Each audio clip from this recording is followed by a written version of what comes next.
Oh Montmartre, ton cœur bat la nuit sous la lune, les âmes s'épanouissent. Oh Montmartre, murmure infini, les rires, les larmes, tout ici s'écrit. Savez-vous que TF1 vient de sortir la série la plus ambitieuse de l'année? Oui, 94 personnages, pas moins, 1500 figurants et un budget digne d'une production américaine. Une série qui va oser montrer une femme nue en prime time à la télévision française en 2025. Bon, en 1980 c'était courant, mais en 2025, mon Dieu. Et c'est pas pour faire le buzz, non, non, c'est pour raconter l'une des histoires les plus bouleversantes jamais portées à l'écran. Restez avec moi, je vais vous révéler tout sur Montmartre. Et croyez-moi, vous allez vouloir rattraper tous les épisodes après ça, pour autant que vous regardiez cette petite séquence dans une petite vingtaine d'années. Dans les ruelles où l'ombre danse, le pavé brille sous la romance. Un rire, un cri, une chanson douce. Les étoiles guident chaque frimousse. Montmartre, oh Montmartre, sous la lune qui éclate. Alors, vous connaissez l'histoire de Blanche Cavaillé? Non?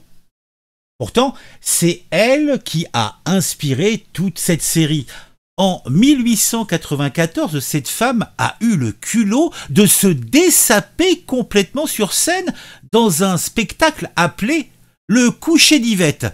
Imaginez le scandale à l'époque. Eh bien, c'est exactement de là que viennent Brigitte Bémol et Julien Simonet pour créer Montmartre. Quand TF1 balance 8 épisodes de 52 minutes avec un casting à 94 personnages et 1500 figurants, on se dit que soit ils ont pété les plombs, soit ils ont vraiment quelque chose d'exceptionnel à nous raconter. Et après avoir creusé le sujet, je peux vous dire que c'est la deuxième option.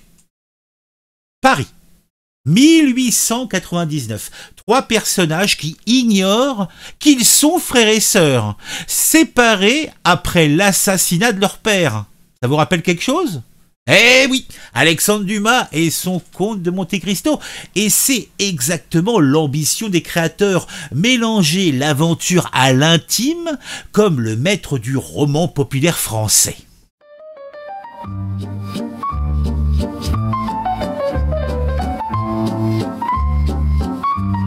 Comment on arrive à pondre une série pareille en 2025?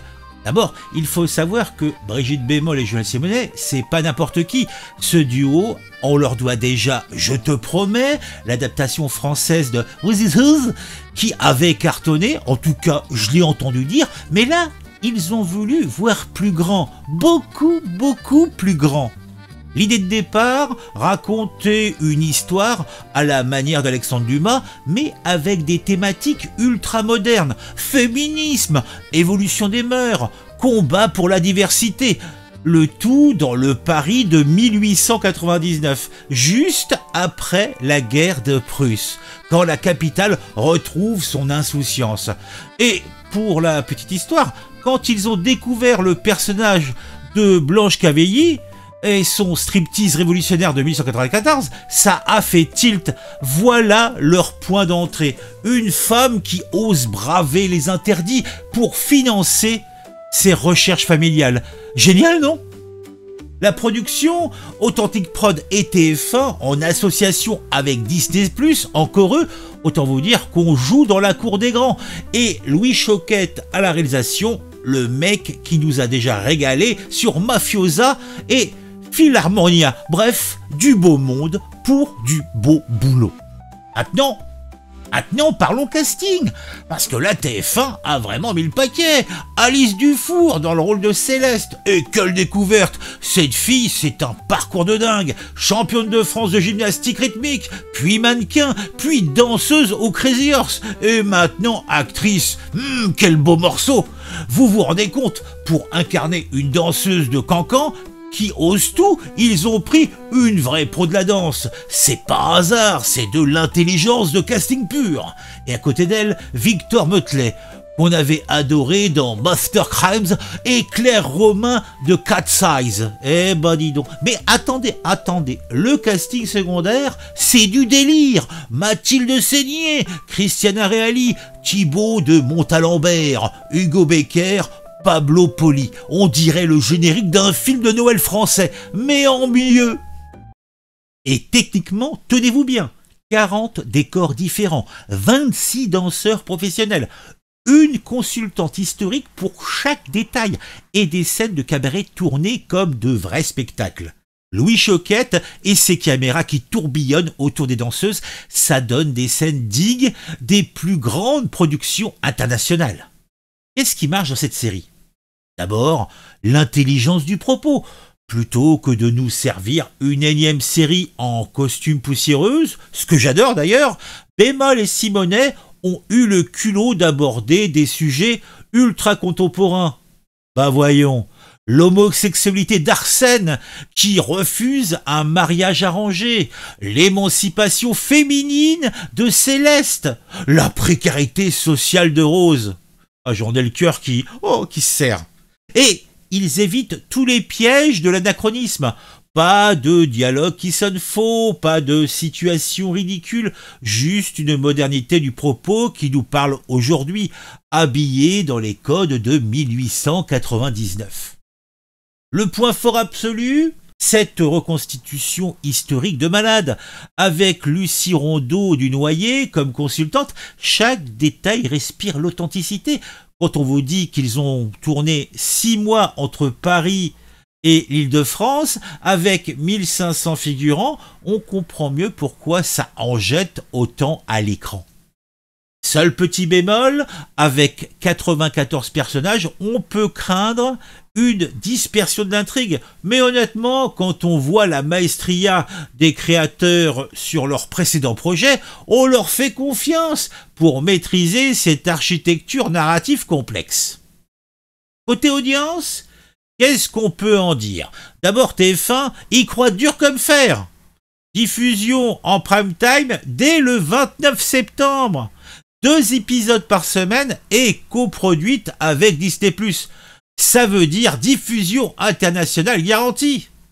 La série a déjà fait sensation au Festival de la fiction de La Rochelle en 2025. Présentée en compétition dans la catégorie fiction événement, elle a impressionné les professionnels. Et quand on lit les premières critiques, ça sent bon pour la suite. Aline Panel d'Authentic Prod l'a très bien résumé. Cette série allie intrigue historique et pertinence culturelle. C'est exactement ce qu'attendent les spectateurs d'aujourd'hui. Du spectacle, mais avec du fond. Et soyons honnêtes, après le bazar de la charité et les combattantes, TF1 a prouvé qu'elle maîtrise parfaitement ce genre de grande fresque historique. Avec Montmartre, ils confirment leur expertise et leur ambition de rivaliser avec les standards internationaux. Le pari, séduire un public large tout en respectant l'intelligence des téléspectateurs. Et franchement, avec un trio d'acteurs jeunes et talentueux, une intrigue familiale universelle et une époque fascinante, tous les ingrédients sont réunis. Alors Montmartre, verdict? Moi je dis foncez. Cette série, c'est exactement ce dont la fiction française avait besoin. De l'ambition, de la créativité et une sacrée dose de culot pour aborder des sujets sensibles avec intelligence. TF1 nous prouve une fois de plus qu'on peut faire du divertissement populaire sans sacrifier la qualité. 8 épisodes pour raconter l'histoire de 3 destins liés par le sang et séparés par la vie dans le Paris flamboyant de la Belle Époque. Franchement, qui peut résister à ça? Et vous allez craquer pour cette saga familiale? Est-ce que l'univers des cabarets parisiens vous fascine autant que moi? Dites-le moi en commentaire. Rendez-vous dans quelques jours pour un nouveau épisode où je vous causerai d'une série qui m'a intéressé.